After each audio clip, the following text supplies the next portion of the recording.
അസ്സലാമു അലൈക്കും വറഹ്മത്തുള്ളാ. ദുൽഖഅദ് മാസത്തിൽ തന്നെ നബി സല്ലല്ലാഹു അലൈഹി വസല്ലമ തങ്ങൾ ഉംറ നിർവഹിക്കാനുള്ള കാരണമെന്താണ്? മഹത്തുക്കളായ പണ്ഡിതന്മാർ പഠിപ്പിക്കുന്നത് ദുൽഖഅദ് മാസത്തിൽ നബി സല്ലല്ലാഹു അലൈഹി വസല്ലമ തങ്ങൾ ഉംറ നിർവഹിക്കാനുള്ള പ്രധാനപ്പെട്ട കാരണം, പഴയ കാലത്ത് പ്രത്യേകിച്ചും അറബ് രാജ്യങ്ങളിൽ ദുൽഖഅദ് മാസത്തിൽ ഉംറ നിർവഹിക്കുന്നത് പുണ്യമില്ല. ദുൽഖഅദ് മാസത്തിൽ ഉംറ നിർവഹിച്ചു കഴിഞ്ഞാൽ ആ ഉംറ സ്വഹിയാവുകയില്ല, ഉംറ നിർവഹിക്കൽ നല്ല ഒരു കാര്യമല്ല എന്ന ഒരു അന്ധവിശ്വാസം നിലനിന്നിരുന്നു. അതുകൊണ്ട് തന്നെ അതിനെതിരെ അവരുടെ അന്ധവിശ്വാസം ഇല്ലാതാക്കുവാൻ വേണ്ടിയാണ് നബി സല്ലല്ലാഹു അലൈഹി വസല്ലമ തങ്ങൾ ദുൽഖഅദ് മാസത്തിൽ ഉംറ നിർവഹിക്കാനുള്ള പ്രധാന കാരണം.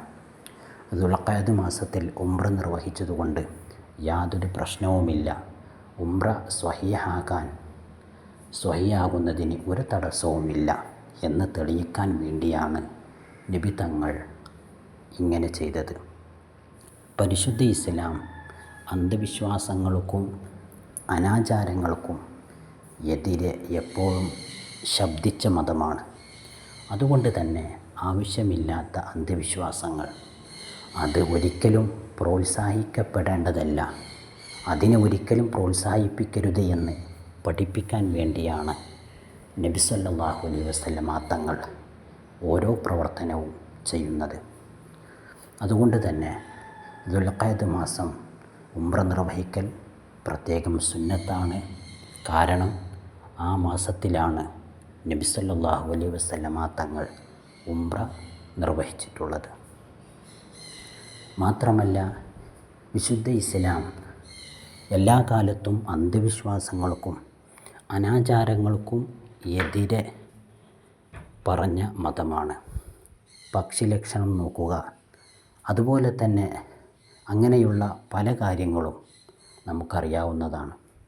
പഴയ കാലത്തെ ആളുകളുടെ വാക്കുകൾ കടമെടുത്തുകൊണ്ട്, അല്ലെങ്കിൽ പഴമക്കാരുടെ വാക്കുകൾ കടമെടുത്തുകൊണ്ട് പലരും ഇന്നും പല അനാചാരങ്ങളും ജീവിതത്തിൽ ചെയ്തു കൂട്ടുന്നുണ്ട്. അനാചാരങ്ങളെ ഒരിക്കലും പ്രോത്സാഹിപ്പിക്കരുത്.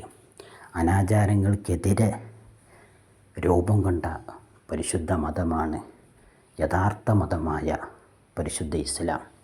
അറബ് രാജ്യങ്ങളിൽ പഴയ കാലത്ത് അനേകം അനാചാരങ്ങളുണ്ടായിരുന്നു. ആ അനാചാരങ്ങളെയെല്ലാം തകർത്തെറിഞ്ഞ് യഥാർത്ഥ വിശ്വാസമാണ് നബി തങ്ങൾ ഇവിടെ പഠിപ്പിച്ചിട്ടുള്ളത്.